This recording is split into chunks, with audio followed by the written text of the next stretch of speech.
Good afternoon, everyone. My name is Angela Elcordy. I'm a faculty member at the National College of Education at National Louis University. I'm assistant professor of learning sciences. I work with teachers, teaching them about how people learn and about using digital tools and technologies. It's a very unusual circumstance for us now, and many parents are finding that they are teachers and maybe not feeling very comfortable in that role of teaching their own children.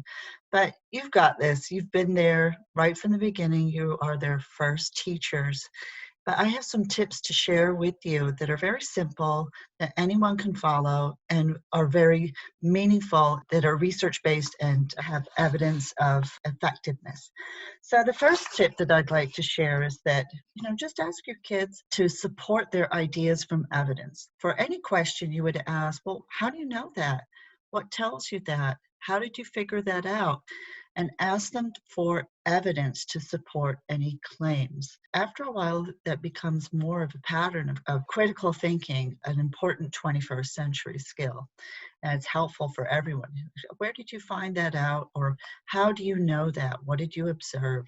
What is the evidence? 2, work smart, use simple ideas that are proved to be effective. And I'm thinking right now of some very simple concepts from the cognitive sciences. And one of them is called retrieval practice. Retrieval practice is essentially what teachers do at the beginning of a lesson when they want to activate their students' prior knowledge. Like, what do you already know about this? And the reason for that is the way that our brains work. We build upon the prior knowledge. So asking, what is the prior knowledge? Retrieval practice. What do you know? Retrieving that from memory and self-testing are very powerful but simple ways to increase the effectiveness of learning. And these are tips that you can use anywhere, sitting in your living room and watching TV together or at the dinner table. The third tip I'd like to share is reflection. This is really important for all of us to become aware of our own thinking patterns and why we think the way that we do, how we can do things better, where things might have gone well, or where we might need to tweak things a little bit and why. So reflection is a very powerful tool. The fourth out of 5 tips that I'd like to share is praise. We hear a lot these days about failure and learning by failure, but what we don't talk a lot about is the idea of praising the effort that went behind the investigation. Learning is a series of trials. Sometimes you don't get it right, and sometimes you do. And it's not really mistakes, it's just the first attempt in learning fail. So praise the effort. You worked really hard on that. I can see that you are really beginning to understand that.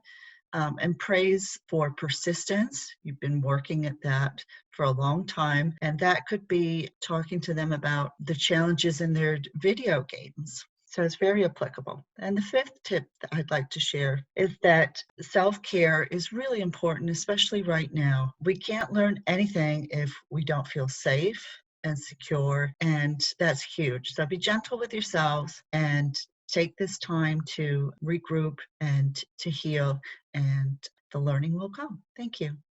So just to reiterate, the 5 tips were supporting ideas from evidence. Number 2 is work smart. Use research-based strategies such as retrieval practice, reflection, praise the effort, and take care of yourselves and your children. If you have any questions, I'm available through email at alcordy@nl.edu. That's AELKORDY@nl.edu.